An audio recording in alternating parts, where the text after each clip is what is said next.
থামালে রে স্যার আসছে আর তোর কি প্রবলেমটা স্যার আমার কষ্টটা স্যার একটু বুঝুন স্যার আমার ছেলে হাত ধরে নিয়েছে স্যার কিছু টাকা দিন স্যার স্যার প্লিজ স্যার কিছু টাকা দিন কোন দিন নেবে টাকা স্যার পরশু দিন দিয়ে দিব কত টাকা লাগবে স্যার 1000 টাকা মতো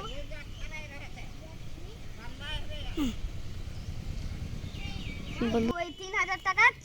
নিজের ছেলেকে বড় হসপিটালে দেখাবি স্যার আপনাকে স্যার আমি পরশু দিন দিয়ে দিব স্যার হ্যাঁ এটা মনে রাখিস আবার স্যার ঠিক আছে দিয়ে দিব এখন তো আমার কাছে টাকা চলে এসেছে এখন আমি লটারি হ্যালো বন্ধু 3000 টাকা লটারি কাটতো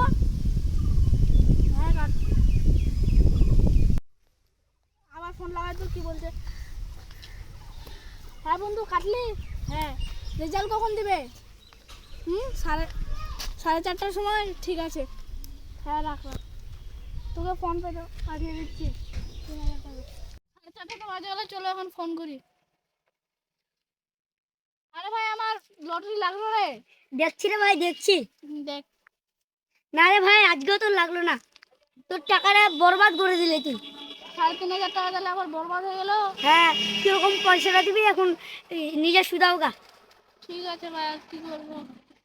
আমার বন্ধুকে কিভাবে টাকাটা দেবো 3000 টাকা আমি তো আবার দিতেও পারবো না কি করি এখন ও দেখলে আবার আমাকে মারবে খুবই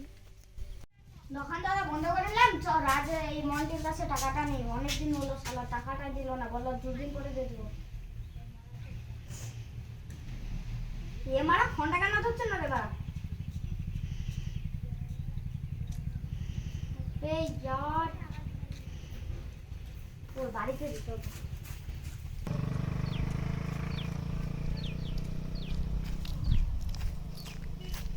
খগনকে চিনো ভাই ও ভাই খগনকে চিনো ওখানে এটা গ্রামের খগনকে চিনো তুমি কোন নাম ওদের চিনি না ওই যে ওই বলছো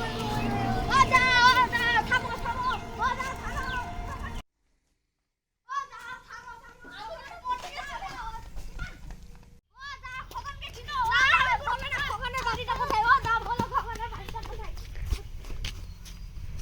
সালাম মামুনি তুই টাকাটা কখন দিবি আমার তোর টাকা নিয়ে কি আমি মরে যাচ্ছি না কি রে তো তোর ছেলেকে দেখাবো তোর কোন ছেলের হাত ভেঙেছে এই আমার ছেলে এখন হসপিটালে আছে কি আমি হসপিটালে যাব না তোকে যেতে হবে না তুই এখন থাক তোর টাকা আমি দিয়ে দিব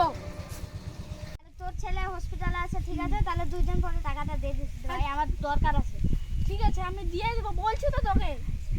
আরে ভাই আরে দাঁড়া আমাকে 500 টাকা দাও না আমার ছেলে ওষুধ কিনতে হবে আবার তোকে টাকা দিব হ্যাঁ দিয়ে দে একসঙ্গে দিয়ে দিব ঠিক আছে না ফোন পেতে আমি দিচ্ছি আমি মোবাইল তো বাড়িতে রেখে এসেছি হ্যাঁ মোবাইলে দেখে নিবি এই পাঠিয়ে দিলাম দেখে নে হ্যাঁ ঠিক আছে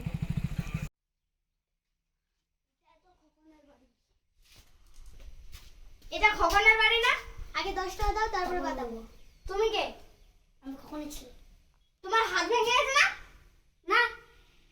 তোমার বাবা যে আমাকে বললো হাত ভেঙে গেছে তারপর আমার কাছ থেকে টাকা নিয়ে গেল বলতে পারছি না তোমার বাবা এখন কোথায় 10 টাকা দাও বলিস